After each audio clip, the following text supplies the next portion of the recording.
Sun news நேயர்களுக்கு வணக்கம். Apollo மருத்துவமனை வழங்கும் நலம் தரும் நல் மருத்துவம் நிகழ்ச்சிக்கு உங்களை அன்போடு வரவேற்கிறோம். இந்த நிகழ்ச்சியில் சிறப்பு விருந்தினராக நம்மோடு இணைந்திருக்கிறார் மருத்துவர் ராம் கோபாலகிருஷ்ணன். வணக்கம் டாக்டர். வணக்கம். நீங்கள் ஒரு நோய் தொற்று நிபுணர். கொரோனா கொரோனா கொரோனான்னு அந்த பேச்சு திருப்பி அடிபடும் பொழுது நான் இந்த கேள்வியை ரிவர்ஸில் கேட்குறேன். பேசப்படுகிற கொரோனா இதுக்கு முன்னால் வந்ததை காட்டிலும் இந்த தடவை கொரோனா தானே அப்படிங்கிற அளவுக்கு சாதாரணமாக இயல்பாக எடுத்துக்கொள்ளப்பட்டிருக்கு. நம்ம தடுப்பூசிலாம் போட்டுட்டோமேங்கிற நம்பிக்கையா, இல்லை பழசெல்லாம் பார்த்துட்டோம் அதுக்கு மேலே பெருசாக வந்துட போகுது அப்படிங்கிற நம்பிக்கையா, இல்லை அது அவ்வளோ வீரியமாக இருக்காதுங்கிற நம்பிக்கையா? இந்த கொரோனா அப்படிங்கிறது மிக பரவலாமல் பேசப்படாமல் இருப்பதற்கான காரணம் என்ன நான் முதல்ல தெரிஞ்சுக்கிறேன், அப்புறம் நான் உள்ள போகிறேன். டாக்டர் நீங்கள் சொல்லுங்கள். நீங்கள் சொன்னது எல்லாம் கரெக்டு. கொரோனா கட்டாயம் கேஸஸ் கடைசி 1 மாதம் 2 மாதம் மெதுவாக கூடிகிட்ருக்கு. பட் நீங்கள் சொன்ன மாதிரி இப்போ இது நம்மளுக்கு தெரிஞ்ச வைரஸ். 5 வருஷத்துக்கு முன்னாடி இந்த வைரஸே இல்லை. இந்த வைரஸ் நீங்கள் சொன்ன மாதிரி என்ன ட்ரீட்மெண்ட்டு, எப்படி பரவுது, இதுக்கு உயிரோட அபாயம் உண்டா இல்லையா எதுவும் தெரியல. ஸோ அந்த டயத்துக்கும் இந்த டயத்துக்கும் நிறைய சேஞ்ச் உண்டு. நீங்கள் சொன்ன மாதிரி இந்தியாவில் 90% மேலே வேக்சினேஷன் ட்ரைவில் வேக்சினேஷன் போட்டிருக்காங்க, பூஸ்டர் டோஸ் போட்டிருக்காங்க. அண்ட் யாருக்கு வேக்சின் போடலையோ அவங்களுக்கு நேச்சுரல் இம்யூனிட்டி வந்திருக்கும் இன்ஃபெக்ஷன் வழியாக. ஸோ இந்த தடவை வர கொரோனா கம்ப்ளீட்லி டிஃப்ரெண்ட்னு சொல்லுவேன் போன தடவை வந்ததுக்கு கம்பேர் பண்ணிங்கன்னா. நேச்சுரல் இம்யூன் அப்படிங்கிறத தாண்டி பூஸ்டர் டோஸ் எல்லாம் போட்டிருக்காங்க நீங்கள் சொல்கிறீங்க. ஆனால் டோஸ் 1 டோஸ் 2 நம்ம போட்டதுக்கு காரணமே முதல் டோஸு 1 வருஷம் தான் அது உடம்புல அதனுடைய வீரியம் இருக்கும். அதனால் 2வது டோஸ் மறுபடியும் போட்டோம். அது முடிஞ்சோன்னு மறுபடியும் வந்துடக்கூடாதுன்னு நம்ம பூஸ்டர் டோஸ் போட்டோம். இப்போ கிட்டத்தட்ட அதெல்லாம் முடிஞ்சு ஒரு 3 வருடங்களுக்கு இணையாக ஆயிடுச்சு. ஸோ 3 வருடங்களுக்கு முன்னால் போட்ட அதனுடைய வீரியமோ நம்மளுடைய நோயை தடுக்கக்கூடிய சக்தியோ நம்ம உடம்புல இப்போ வரைக்கும் இருக்குமா? எப்படி அதை நம்புறது? கட்டாயம் இருக்கும். நீங்கள் வேக்சின் போடுறச்சு 2 விதமான இம்யூனிட்டி உங்களுக்கு வரும். ஒன்று இந்த இமீடியட் இம்யூனிட்டி, இதுக்கு சொல்லுவோம் பி செல் இம்யூனிட்டின்னு. இந்த ஆன்டிபாடி சக்தினால் அந்த வைரஸ் நியூட்ரலைஸ் ஆகும். நீங்கள் சொன்ன மாதிரி அந்த மாதிரி இம்யூனிட்டி 6 மாதம் 1 வருஷத்துக்கு தான் இருக்கும். ஆனால் டி செல் இம்யூனிட்டின்னு ஒரு லாங் ஸ்டாண்ட் மெமரி டி செல்ஸ்னு சொல்லுவோம். ஒரு தடவை உங்கள் இம்யூன் சிஸ்டம் அந்த வைரஸை கண்டுபிடிச்சுன்னா அதுக்கு ஞாபக சக்தி இருக்கும். பல வருஷத்துக்கு அப்புறம் வந்தால் கூட அந்த ஞாபக சக்தியை வச்சுட்டு அந்த வைரஸோட சொந்தப்படும். ஸோ அந்த டி செல் இம்யூனிட்டி ரொம்ப நாளாக தங்கும். ஸோ இந்த டி செல் இம்யூனிட்டினால் நீங்கள் அந்த டயத்தில் போட்ட கொரோனா வேக்சின் இப்போ கூட வேலை செய்யும். பர்ஃபெக்டாக வேலை செய்யாது, ஏன்னா கொரோனா மாறிக்கிட்டே இருக்குது. பட் 70-80% வேலை செய்யும். கட்டாயம் சீரியஸ் டிசீஸை தடுக்கும். இது நிறைய ரிசர்ச்சில் கொண்டு வந்துட்டாங்க. வேக்சின் போட்டவங்களுக்கு கொரோனா வரலாம், வந்துச்சுன்னா மைல்டாக இருக்கும், சீரியஸ் ஆகாது, ஆக்சிஜன் தேவைப்படாது, ஹாஸ்பிட்டல் அட்மிஷன், உயிர் போகிற வாய்ப்பு இதெல்லாம் கிடையாது. ஸோ இதுதான் முக்கியமான வித்தியாசம். நம்ம முதல்ல கொரோனா வந்திருக்கும் போது டாக்டர் அதுக்கு வந்து வைடு ரேஞ்ச் ஆஃப் டோசேஜஸ் நம்மள்ட்ட இப்போ இல்லை. இதுதாங்க மருந்து, இதுக்கு மேலே ஒன்றும் பண்ண முடியாதுன்னு ஒரு 3 அல்லது 4 வகைக்குள்ளே நம்ம அதை கட்டுப்படுத்த முயற்சி பண்ணோம். இப்போ ஸ்பெசிஃபிக்காக இப்போ கொரோனா வந்துச்சுன்னா இல்லைங்க அதுக்குன்னு ஒரு மாத்திரை இருக்குங்க, நீங்கள் இது போட்டால் சரியாக போயிருங்கிற அளவுக்கு கடந்த 3-4 வருடங்களுக்கான ஆராய்ச்சி நம்மளை அந்த அளவுக்கு எடுத்துகிட்டு வந்திருக்கா, இல்லை பழைய இதே இப்போது மெயின்டைன் பண்ணுறோம்? ரிசர்ச்சு நிறைய வந்துருச்சு. 2 முக்கியமான மருந்து. ஒன்று நீங்கள் கேள்விப்பட்டீங்க, ரெம்டெசிவிர்னு ஒரு ஊசி போடுற மெடிசன். அந்த டயத்தில் கொஞ்சம் ஷார்ட் சப்ளை எல்லாம் இருந்துச்சு. அந்த இன்ஜெக்ஷன் நல்லா வேலை செய்யுது. நிறைய ரிசர்ச் லாஸ்ட்டு 2-3 வருஷத்தில் வந்திருக்கு. ஸோ எந்த பேஷண்ட்டு வந்தாங்களோ ஹாஸ்பிட்டல் அட்மிஷன் மாதிரி நிலைமையில் வந்தாங்கன்னா அந்த இன்ஜெக்ஷன் கொடுப்போம். 2வது இந்த ஸ்டீராய்ட்ஸ் டெக்ஸாமெத்தசோன்னு, அது கூட அந்த டயத்தில் கொரோனாவில் யூஸ் பண்ணிகிட்டு இருந்தோம். இந்த டயத்தில் சிவியர் கேஸஸ்க்கு யூஸ் பண்ணுவோம். 3வது சம்டைம்ஸ் ரத்த கட்டி வரலாம். கொரோனா பேஷண்ட் அட்மிட் ஆகிருக்கச்ச ரத்த கட்டி வரத்துக்கு வாய்ப்பு உண்டு. ஆன்டிகோஆகுலேஷன், இந்த 3 விதமான மருந்து. ஸோ இந்த 3 தான் 3 கால்னு சொல்லுவேன். கொரோனா வைத்தியத்துக்கு என்ன பேசிஸ் கேட்டிங்கன்னா இந்த 3 விதமான மருந்து. ஆன்டிவைரல், இந்த ஸ்டீராய்டு, இந்த ரத்த கட்டி உண்டாகிறதுக்கு ஆன்டிகோஆகுலேஷன். இது அவ்வளோவா மாறலை, ஃபைன் டியூன் பண்ணியிருக்காங்க, இம்ப்ரூவ்மெண்ட்ஸ், அவ்வளோதான். இந்த கொரோனாவில் யார் மிக கவனமாக இருக்கணும்? எப்போவுமே சொல்லிட்டு இருந்தோமே அதே ஏஜ் குரூப். ஒன்று உங்கள் வயசு அதிகமாக இருந்துச்சுன்னா, 60-65க்கு மேலே இருந்துச்சுன்னா. 2வது உங்களுக்கு வேறு விதமான கார்டியோவாஸ்குலர் நோய்கள், stroke patient, heart attack patient, high BP patient, sugar ரொம்ப அதிகமாக இருந்துச்சுன்னா, கேன்சர் பேஷண்ட், இம்யூன் சக்தி கம்மி எந்த காரணத்தினால, டிரான்ஸ்பிளான்ட்னால கம்மியாக இருக்கலாம், வேறு மெடிசின்ஸ்னால கம்மியாக இருக்கலாம், வல்னரபிள் ஹோஸ்ட், உங்கள் எதிர்ப்பு சக்தி கம்மியாக இருந்துச்சுன்னா நீங்கள் ரொம்ப கேர்ஃபுல்லாக இருக்கணும். குறைந்த இம்யூன் உள்ளவங்கிற எண்ணிக்கையில் பரவலாக எடுத்துக்கிட்டோம்னா கோமாபிலிட்டிஸ் உள்ளவங்க. ஸோ இந்த கோமாபிலிட்டிஸ் உள்ளவங்களுக்கு யாரை இது இப்போ வந்திருக்கிற கொரோனா தாக்கக்கூடிய வாய்ப்புகள் அல்லது நீங்கள் பார்க்குறதுல தாக்கி இருக்குன்னு சொல்லலாம்? யாருக்கு மேக்ஸிமம் ரிஸ்க் இருக்கோ, சிவியர் இம்யூனிட்டி கம்மியானவங்க யாருன்னு கேட்டிங்கன்னா கேன்சர் பேஷண்ட்ஸ், டிரான்ஸ்பிளான்ட் பேஷண்ட்ஸ், இல்லை சம்டைம்ஸ் சில நோய்களுக்கு இம்யூனிட்டி கம்மியாகிறதுக்கு மருந்து கொடுப்போம், ஸ்டீராய்டு மருந்து கொடுப்போம். இந்த மாதிரி பேஷண்ட்ஸுக்கு தான் ரொம்ப ஹை ரிஸ்க். கொஞ்சம் கம்மி level risk heart patients, severe lung disease patients, high sugar patients. But maximum risk immuno compromise, that is இந்த அதர் கோமார்பிடிட்டினால ஓரளவுக்கு இம்யூனிட்டி கம்மியாகலாம். பட் டைரெக்டாக இம்யூனிட்டி கம்மியாகிடுச்சுன்னா மெடிசின்ஸ்னால டிரான்ஸ்பிளான்ட்னாலனா ரொம்ப ஹை ரிஸ்க். ஸோ ஓரளவுக்கு நாங்கள் இப்போ தெரிஞ்சு போயிடுச்சு யார் ஹையஸ்ட் ரிஸ்க்கு, யார் மாட்ரேட் ரிஸ்க்கு, யார் நார்மல் ரிஸ்க். இப்போ நீங்கள் அந்த மாதிரி ஹையஸ்ட் ரிஸ்க் உள்ளவங்களை வந்து உங்களுக்கே தெரிஞ்சதுனால முதல்ல மாதிரி ஒரு வேக்சின் போட்டுக்கிறது பெட்டரு, நீங்கள் இந்த ஹையஸ்ட் ரிஸ்க் உள்ளவங்க பூரா வேக்சின் போடுங்க அப்படின்னு ஒரு டிரைவை நம்ம ஆரம்பிக்கல ஏன் டாக்டர்? 2 காரணம். ஒன்று, முக்கால்வாசி பேஷண்ட்ஸு அந்த டயத்துலேயே வேக்சின் 2 டோஸ் ப்ளஸ் பூஸ்டர் போட்டிருப்பாங்க, இல்லை நேச்சுரல் கொரோனா இன்ஃபெக்ஷன் வந்திருக்கலாம். 2வது, இப்போ சில ஏரியாவில் வேக்சினேஷன் ஷார்ட் சப்ளையில் இருக்குது. அண்ட் இருக்கிற வேக்சின் ஒரிஜினல் வூஹான்லேருந்து வந்த வைரஸ்லேருந்து அது கண்டுபிடிச்ச வேக்சின். அந்த வேக்சின் இப்போ சுற்றிட்டு வர வைரஸ்க்கு அவ்வளோ நல்லா வேலை செய்யாது.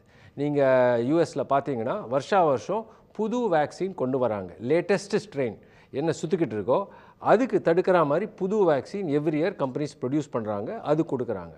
அந்த வேக்சின் இல்லை, இருக்கிற வேக்சின் கூட பல வேக்சின் தான். அதனால் ஒஃபிஷியல் ரெக்கமெண்டேஷன் இல்லை, அந்த பல வேக்சின் கொடுக்கறதுல ஜென்ரலாக ரெக்கமெண்ட் பண்ண மாட்டோம். மருத்துவமனைகளை பொறுத்தளவில் இந்த கொரோனாவில் எங்கே ரொம்ப கவனம் செலுத்துறீங்க? யாருக்காவது இருமல் சளி இருந்துச்சுன்னா ஃபஸ்ட்டு இந்த கடைசி 1 மாதம் 2 மாதத்தில் கொரோனா எங்கள் மனசில் நினைக்கும். ஒரு 4-5 மாதத்துக்கு முன்னாடி கேட்டிங்கன்னா influenza virus. So first suspicion, அது சஸ்பெக்ட் பண்ணால் தான் டெஸ்ட் ஆர்டர் பண்ண முடியும், ப்ரிவென்ஷனுக்கு செய்ய முடியும்.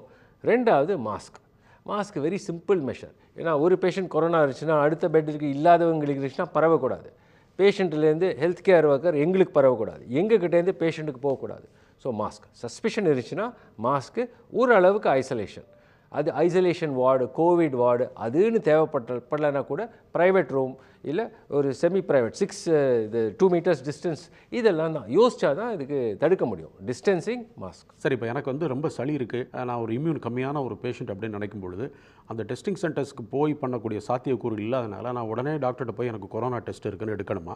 அப்படி எடுத்து அந்த பழைய மெத்தடில் ஸ்வாப் அந்த மாதிரி உள்ள விஷயங்களை தான் கையாளுறோமா, இல்லை அந்த டெஸ்டிங் வேறு ஒரு லெவலில் மாறி இருக்கா? இல்லை, டெஸ்டிங்கில் அவ்வளோ வித்தியாசம் இல்லை. என்ன டெஸ்ட் அப்போ பண்ணி RT-PCR அந்த டெஸ்ட் தான் பண்ணுவோம்.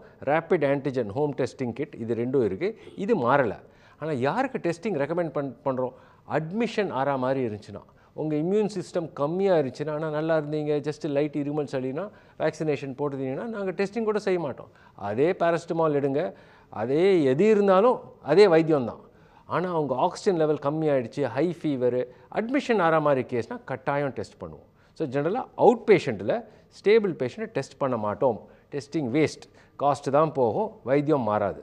அட்மிஷனுக்கு ரொம்ப முக்கியம். கொரோனாவுக்கும் நுரையீரல் தொற்றுக்கும் பெரிய கனெக்டிவிட்டி இருந்தது போன தடவை. ஃபஸ்ட்டு அட்டாக் பண்ணதே அதில் தான். ஸோ அந்த நுரையீரல் தொற்றுனால் பாதிக்கப்பட்டவங்க இன்றைக்கி வரைக்கும் அந்த மருந்து ஏற்கனவே போட்டது, அதை தாண்டி கொரோனா காலத்துலேருந்து போட்டுக்கிட்டு இருக்க மருந்துன்னு கண்டினியூ பண்ணுறாங்க. அவங்க அதை கண்டினியூ பண்ணாலே போதுமானதா, இல்லை எக்ஸ்ட்ரா ப்ரிகாஷனுக்காக ஒருவேளை இவங்களை வந்து இந்த இப்போ வந்திருக்கிற கொரோனாவுடைய உருமாற்றம் வேறு விதத்தில் போகலாம்ங்கிறதுக்காக எக்ஸ்ட்ரா ப்ரிகாஷனரி மெஷர் ஏதாவது எடுத்துக்கணுமா? Air condition area, closed area, கும்பலான ஏரியா போனீங்கன்னா உங்கள் நுரையீரலில் பிரச்சனை இருந்துச்சு, இல்லை வேறு ஏதாவது இம்யூனிட்டியில் பிரச்சனை இருந்துச்சுன்னா மாஸ்க் போடுங்க.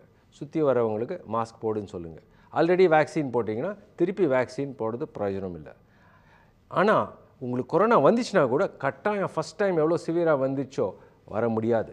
ஏன்னா ஒரு தடவை கொரோனா வந்துருச்சுன்னா இம்யூனிட்டி உண்டாகும், சிவியர் டிசீஸை தடுக்கும். வந்தால் கூட மைல்டாக இருக்கும், ஈஸியாக வைத்தியம் செய்துடலாம். அப்போ போன முறை கொரோனா வராதவங்க, அதனால் பாதிக்கப்படாதவங்களுக்கு தான் இந்த முறை கொரோனா நிறையா வருதுன்னு எடுத்துக்கலாமா? 90% பாப்புலேஷனுக்கு அவங்களுக்கு தெரியாத கொரோனா வந்திருக்கலாம். சைலண்ட் டிரான்ஸ்மிஷன் சொல்லுவோம். இல்லை 2 நாள் இருமல் சளி வந்துருக்கும், பழைய தடவையிலே அதை சொன்னாங்க, அந்த டயத்துலேயே வந்திருக்கும், அதுலேயே இம்யூனிட்டி வந்திருக்கலாம். ஸோ ஜென்ரலாக அசியூம் பண்ணலாம் 90%க்கு மேலே பாப்புலேஷன் இம்யூனிட்டி உண்டாயிடுச்சு. உங்கள் இம்யூன் சிஸ்டம் வீக் ஆகிடுச்சுன்னா தான் கொரோனா பற்றியே யோசிக்கணும். இல்லாட்டா சாதாரண இருமல் சளி பற்றி இதை வச்சுக்கோங்க, அவ்வளோதான். இந்த முறை வந்திருக்கிற கொரோனா போன முறையோடு ஒப்பிடும் பொழுது இதனுடைய வீரியத்தன்மை எவ்வளோ இருக்கும்? அது 100 அப்படின்னு எடுத்துக்கிட்டோம்னா இப்போ வந்திருக்கிறத நீங்கள் எத்தனை சதவீதத்தில் ஒப்பிடுவீங்க? 20% சொல்லுவேன். முதல்ல மார்ச் 2020 வந்த வைரஸுக்கும் இப்போ இருக்கிற வைரஸ் ஜூன் 2025 பார்த்தீங்கன்னா 10-20% அந்த விருலன்ஸ்னு சொல்லுவோம். ஒரு வைரஸ் ஏறிடுச்சுன்னா எந்த அளவுக்கு ஆக்சிஜன் கம்மியாகும், ஹாஸ்பிட்டல் அட்மிஷன், உயிர் போகிற மாதிரி நிலைமை 90% கம்மியாயிடுச்சு. நம்ம இம்யூன் சக்தினால் வைரஸ் கூட மாறிக்கிட்டே இருக்குது. இப்போ வைரஸ் பிழைக்கிறதுக்கு அந்த மியூட்டேஷன்னு சொல்லுவோம், கொஞ்சம் கொஞ்சம் மாறிக்கிட்டே இருக்கும். இன்ஃபெக்ஷன் வரும், ஆனால் சிவியரிட்டி கம்மியாகும். ஸோ இதனால தான் கம்ப்ளீட்லி டிஃப்ரெண்ட்டு சொல்லுவோம் இப்போ இருக்கிற கொரோனாவுக்கும் அந்த இருக்கிற கொரோனாவுக்கும். 3வது முறை இன்னொரு உருமாற்றத்தோடு வந்திருக்கிற இந்த கொரோனா வீரியமற்ற தன்மையில் வந்திருக்கிறதுனால இது கொரோனா அப்படின்னு வார்த்தையில் நம்ம சொல்லி அழைக்கிறோம். ஆனால் பட் வேறு ஒரு இன்ஃப்ளூயன்ஸான்னு எடுத்துக்கலாமா, இல்லை இந்த கொரோனா வீரியம் இல்லாமலேயே வந்திருக்கிறதுன்னு எடுத்துக்கலாமா? விருலன்ஸ் கம்மினஸ் ஏன்னு சொன்னீங்கன்னா, அந்த கொரோனா சர்ஃபேஸில் இந்த அமினோ ஆசிட் ப்ரோட்டீன்ஸ்னு இருக்கும். அமினோ ஆசிட்லேருந்து இந்த ப்ரோட்டீன்ஸ் பண்ணுவாங்க. ஒவ்வொரு புது கொரோனா வேரியண்ட்லேயும் அந்த ஓமிக்ரான்னு சொல்லுவோம், ஆல்ஃபா பீட்டா அதெல்லாம் சொல்லிட்டு இருந்தோமே, கொஞ்சம் மாறும். அண்ட் இப்போ இருக்கிற சுற்றி வர இந்த JNN வேரியண்ட்னு சொல்லுவோம், ஒரு அமினோ ஆசிட் 2 அமினோ ஆசிட் 2 இடத்துல மாறி இருக்கும். மிச்ச 98 புரோட்டீனுக்கு ஆல்ரெடி இம்யூன் சக்தி இருக்குது. அந்த 2 மாறுறதுனால கொஞ்சம் இருமல், சளி, ஃபீவர் வரலாம், இன்ஃபெக்ஷன் வரதுக்கு வாய்ப்பு உண்டு. பட் அந்த மாதிரி நீங்கள் யோசிக்காதீங்க. 98% இம்யூனிட்டி இருக்குன்னு யோசிக்கணும். ஸோ ஒவ்வொரு தடவை கொரோனா மாறச்ச விருலன்ஸ், தட் இஸ் உங்களுக்கு பாதிப்பு ஏற்பட்ட சான்ஸ் கம்மியாகும். இன்ஃபெக்ஷன் வரலாம், பட் சிவியரிட்டி கம்மியாகும். இது எல்லா வைரஸுக்கும் உண்டு. இந்த இன்ஃப்ளூயன்ஸா வைரஸ்னு பார்த்தீங்கன்னா, இந்த பன்னி காய்ச்சல், ஸ்வைன் ஃப்ளூ, பேர்ட் ஃப்ளூன்னு சுற்றிக்கிட்டு இருக்கேன். அது நிறைய நீங்கள் பார்த்துருப்பீங்க. ஒரு 4-5 மாதத்துக்கு முன்னாடி நிறைய கேசஸ் இருந்துச்சு. அதே மாதிரி தான் லேசாக கொஞ்சம் அந்த சர்ஃபேஸில் ப்ரோட்டீன் மாறிடுச்சுன்னா இம்யூனிட்டிலேருந்து எஸ்கேப் ஆகும். ஆனால் சிவியர் டிசீஸ் வரணும்னு இல்லை, அது உங்கள் இம்யூனிட்டி சம்மந்தமாக தான். 100% மக்கள் இப்போ இந்த கொரோனா எனக்கு ஆபத்தானதே இல்லை அப்படின்னு மிக சாதாரணமாக இருக்கலாமா? சாதாரணமாக இருக்கலாம். உங்கள் இம்யூன் சக்தி நல்லா இருந்துச்சுன்னா. உங்களுக்கு கேன்சர் இருந்துச்சு, உங்களுக்கு ஹை சுகர் இருந்துச்சு, இல்லை ரொம்ப வயசானவங்களாக இருந்தீங்கன்னா கட்டாயம் கேர்ஃபுல்லாக இருக்கணும். மாஸ்க் போடணும். வைரஸ் ஏதாவது இருமல், சளி வந்துச்சுன்னா டாக்டரை உடனே பாருங்கள். இம்யூன் சிஸ்டம் நல்லா இருந்துச்சு, இல்லை சின்னவங்களுக்கு கவலையப்பட வேண்டாம். ஆல்ரெடி வேக்சினேஷன், பாஸ்ட் இன்ஃபெக்ஷனால் இம்யூனிட்டி பர்ஃபெக்டாக இருக்கும் இந்த வைரஸ்க்கு. இப்போ வந்திருக்கிற இந்த வைரஸ் நீங்கள் சொல்கிறது மாதிரி வெறும் 20% அப்படிங்கிறது இந்தியாவில் மட்டும் நம்மளுடைய இம்யூன் சிஸ்டத்தை பொறுத்து இப்படி கணக்கெடுக்கப்பட்டிருக்கிறதா? மற்ற நாடுகளில் இல்லை ஒரு நாட்டில், சில நாடுகளில் இதுவே 40% இருக்குது, சில நாட்டில் இதுவே பெரிய பாதிப்பு உண்டு பண்ணியிருக்கு அப்படின்னு எடுத்துக்கலாமா? இல்லை எல்லா இடங்கள்லையுமே உலகம் முழுக்க இந்த வைரஸ் ஒரு 20% தான் பார்க்கப்படுதா? இந்த லேட்டஸ்ட் வைரஸில் பார்த்தீங்கன்னா ஒவ்வொரு கண்ட்ரிலையும் மாறலை. நம்பர் ஆஃப் கேசஸ் மாறலாம், பட் சிவியரிட்டி ஆஃப் கேசஸ் மாறலை. அண்ட் இது வரைக்கும் இந்தியாவில் பார்த்த கேசஸ் கூட மைல்டு கேசஸ். இந்த கொரோனானால் இறந்து போனவங்க ரொம்ப கம்மி இந்த வருஷம். நிறைய பேருக்கு இன்ஃபெக்ஷன் வருது, பட் சிவியர் கேசஸ் ரொம்ப கம்மி. ஸோ அந்த விதத்தில் வரல. எந்த வைரஸ் சிங்கப்பூர், ஹாங்காங், வேறு கண்ட்ரியில் சுற்றிக்கிட்டு இருக்கோ அதே வைரஸ் இங்கே விருலன்ஸ்னு சொல்லுவோம், சான்ஸ் ஆஃப் சீரியஸ் அது ரொம்ப கம்மி. அதே மாதிரி தான், அது மாறாது. நூற்றுக்கணக்கானோர், ஆயிரத்துக்கணக்கான பேர் இறந்து போனாங்கன்னு மத்திய அரசு ஒரு தகவலை சொல்கிறாங்க. கொரோனாவில் இறந்தவர்கள் அப்படின்னு முடிவு செய்யப்பட்டு தான் அது சொல்லப்படுது. அதே சமயத்தில் வேறு சில விஷயங்களையும் கொரோனாக்குள்ளே உள்ள அவங்க குழப்பிக்கிறாங்க. இது கொரோனாவில் வந்தது இல்லைன்னு சொல்கிற மருத்துவர்களும் இருக்காங்க. ஸோ அரசாங்கத்தினுடைய இந்த எண்ணிக்கையை நான் கேள்விக்குறியாக்கலை. அதே சமயத்தில் கொரோனாவில் இறப்புங்கிறது ஒரு பக்கத்தில் நடந்துக்கிட்டு இருக்குங்கிறத நம்ம ஒத்துக்கத்தான் வேண்டியிருக்கா? இப்போ கொரோனா யாருக்காவது வந்துருச்சுன்னா 2 விதத்தில் இறந்து போகலாம். ஒன்று, கொரோனானால் ஆக்சிஜன் கம்மியாயிடுச்சு, அவங்க நுரையீரல் தாங்க முடியல, வென்டிலேட்டரில் போனாங்க, இறந்து போயிட்டாங்க. இதுதான் முதல் 1 வருஷம் 2 வருஷம் நடந்துட்டு இருந்தது. வித் கொரோனா வந்துருச்சு, ஆனால் underlying disease, already severe heart disease, lung disease, cancer இருந்துச்சுன்னா அந்த நோய் அதிகமாகிடுச்சு. கொரோனா மட்டுமே காரணம் இல்லை. கொரோனா மட்டுமே காரணம் இல்லை. இதுதான் இப்போ நடக்குது. நிறைய பேருக்கு கொரோனா வருது, ஆனால் அண்டர்லைங் டிசீஸ், ஹார்ட் டீகாம்பன்சேட் ஆகுது, இல்லை லங்ஸ் பிரச்சனை ஆகுது. கொரோனானால இல்லை, ஆல்ரெடி டேமேஜ் லங்ஸ்னால. ஸோ இறந்து போகிறது with corona or due to corona, அதுதான் 2 வித்தியாசம். இப்போ இறந்து போகிறதெல்லாம் with corona, not due to கொரோனான்னு சொல்லுவேன். ஒரு 10 பேர் உங்கள்கிட்ட வர்றாங்கன்னா யார் வேறு என்ன மாதிரியான பிரச்சனை உள்ளவங்களுக்கு இது இந்த பாதிப்போடு வர்றாங்க? Severe lung disease, heart disease, cancer, immunity கம்மியானவங்க, இவங்க தான் மேக்ஸிமம். ஆல்ரெடி ஹார்ட் டிசீஸோடு சுற்றிக்கிட்டு இருப்பாங்க, ஹார்ட் ஃபெயிலியர் இருக்கலாம், சிவியர் லங் டிசீஸோட சிவியர் ஆஸ்மா இருக்கலாம், அது ட்ரிகர் ஆகுது. அந்த மாதிரி பேஷண்ட் தான் இப்போ பார்க்குறோம். ஹெல்த்தி யங் பர்சன், சின்னவங்களுக்கு சிவியர் கொரோனாவோட அட்மிஷன் இது வரைக்கும் நான் பார்த்ததே இல்லை இந்த வருஷம். அறிகுறிகள்னு எடுத்துட்டா எனக்கு கொரோனா வந்திருக்கலாம் ஒரு 10% நான் யோசிக்கிறேன் அதை பற்றி அப்படின்னா எந்த அறிகுறியை வச்சு முடிவு பண்ணலாம்? சிம்டம் எதுவும் இல்லை. இப்போ வர கொரோனா ஆர்டினரி இருமல், சளி, இதுக்கும் வித்தியாசமே சொல்ல முடியாது. எங்களுக்கும் சொல்ல முடியாது, பேஷண்ட்டுக்கும் சொல்ல முடியாது.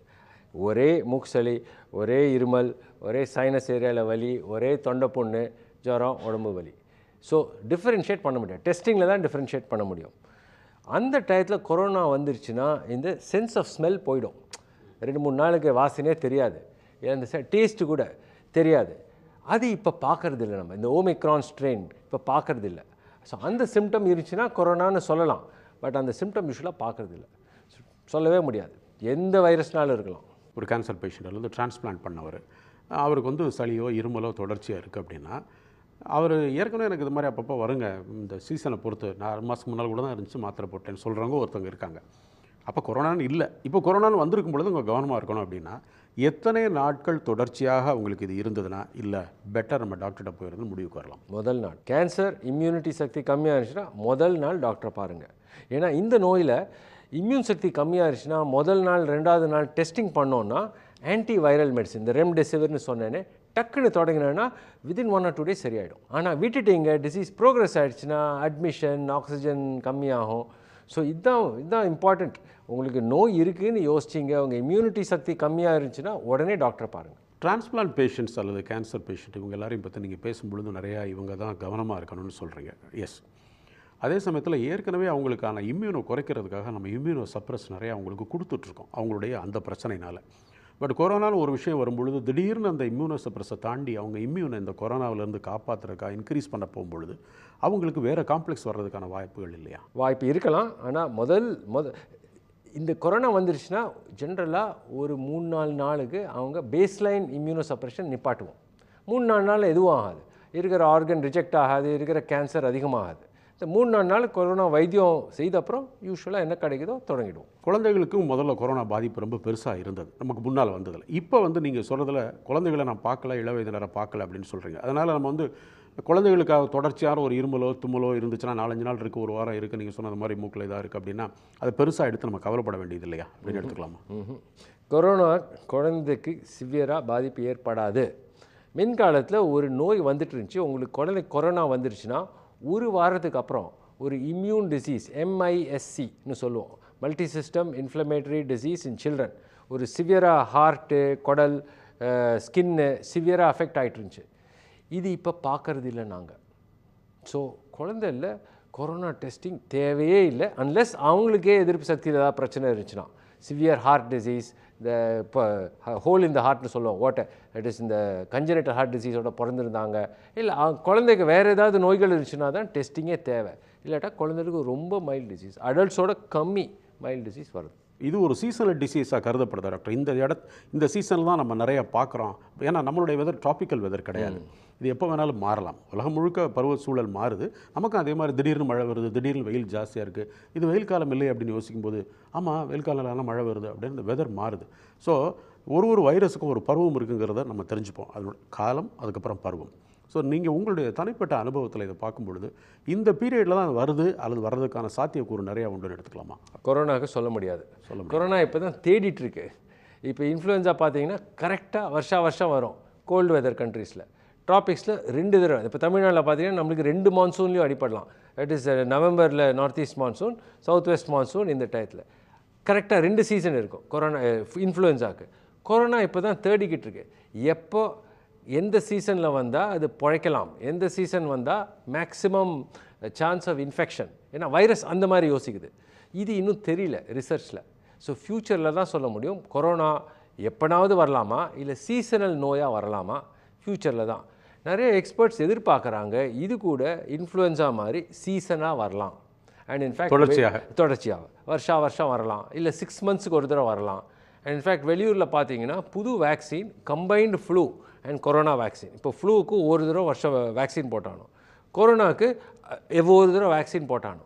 So combined flu and corona vaccine ஒரே டயத்தில் போட்டால் பேஷண்ட்ஸ்க்கு ஈஸியர், ஒரே தடவை தான் குத்தியானோம். இதில் நிறைய ரிசர்ச் நடந்துகிட்ருக்கு. இப்போ சொல்ல முடியாது, 2025 சொல்ல முடியாது. ஆனால் கொரோனாவுக்கு வந்து புதுசாக மருந்து, இப்போ நீங்கள் ரெம்டெசிவிர் மாதிரி மருந்துகள் பல தடவை அதனுடைய வீரியத்தை பொறுத்து கண்டுபிடிக்கப்பட்டன. இப்போ 20%, 30%ன்னு உங்களை மாதிரி மருத்துவர்கள் சொல்லும்பொழுது அதுக்கு மருந்து தயாரிக்கிறதுக்கான யோசனை அப்படின்னு ஒன்றும் நம்மள்ட்ட இல்லையா டாக்டர்? இருக்குது, வெளியூரில் மருந்துகள் இருக்குது. யாருக்கு கொடுக்குறாங்கன்னா இம்யூனிட்டி கம்மியானவங்களை. இப்போ உங்களுக்கு டிரான்ஸ்பிளான்ட் நடக்க போகுது, இல்லை கேன்சர் கீமோதெரப்பி கொடுக்க போகிறாங்க. அந்த கீமோதெரப்பி கொடுக்கறதுக்கு முன்னாடி ஒரு டோஸ், ஒரு லாங் ஆக்டிங் 3 மாதத்துக்கு வேலை செய்கிற மாதிரி மருந்து இருக்குது, கொரோனா தடுக்கிற மாதிரி, மோனோக்ளோனல் ஆன்டிபாடின்னு சொல்லுவாங்க. ஸோ அதுக்கு மார்க்கெட் இருக்குது, புது மருந்தெல்லாம் வந்து விட்டன. பட் ஆன்டி வைரல்னு பார்த்தீங்கன்னா வெளியூரில் அது ஒரு டேப்லெட், இந்த பேக்ஸ்லோவிட்னு கேள்விப்பட்டிருக்கீங்க, நிர்மால்ட்ரவர் ரிட்டானவர். அது இந்தியாவில் கூட உண்டு, பட் வெளியூரில் நிறைய யூஸ் பண்ணுறாங்க. ஸோ கட்டாயம் ரிசர்ச் நடந்துகிட்ருக்கு இந்த ஏரியாவில். இம்யூன் பாதிக்கப்பட்ட நோயாளிகளுக்கு இந்த மாதிரி வந்து டிரான்ஸ்பிளான்ட் பண்ண போகிறவங்களுக்கு இப்போ நீங்கள் வெளிநாடுகள்னு சொன்னீங்களா, அந்த மாதிரி மருந்துகள் இங்கே நம்ம உபயோகப்படுத்தலையா? இன்னும் இந்தியாவுக்கு வரலை. ஏன்னா இதெல்லாம் பேட்டன்ட் மெடிசின்ஸ், விலை அதிகம். பட் கட்டாயம் மார்க்கெட் இருந்துச்சுன்னா கொண்டு வருவாங்க, வரத்துக்கு டைம் ஆகும். எந்த மெடிசின் வந்தாலும் வெஸ்டர்ன் கண்ட்ரீஸில் லைசன்ஸ் ஆன பிற்பாடு இந்தியாவுக்கு வரத்துக்கு டைம் ஆகும், காஸ்ட்டு, பேட்டன்ட் இஷ்யூஸ்னால. நேச்சுரலாக நீங்கள் இதெல்லாம் பண்ணிங்கன்னா இந்த பிரச்சனைலாம் இருக்காது அப்படின்னு கொரோனாவுக்கு சொன்னீங்கன்னா இதை சொல்லுவீங்க? இது எப்போவுமே செய்கிற விஷயந்தான். ஓவர் வெயிட் அவாய்ட் பண்ணுங்கள், சுகர் இருந்துச்சுன்னா ட்ரீட் பண்ணுங்கள்.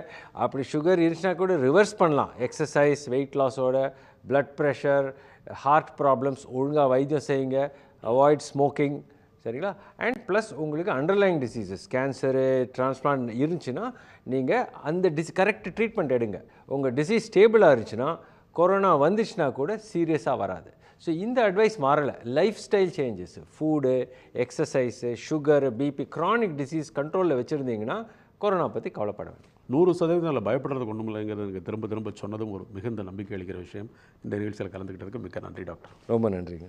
உங்கள் கேள்விகளை அனுப்ப வேண்டிய மின்னஞ்சல் முகவரி mydoctor@apollohospitals.com. தொலைபேசி எண் 0444404066. மீண்டும் மற்றொரு நிகழ்ச்சியில் இணைவோம். நன்றி, வணக்கம். உடனுக்குடன் செய்திகளை தெரிந்து கொள்ள சன் நியூஸ் பெல் ஐகானை கிளிக் பண்ணுங்க.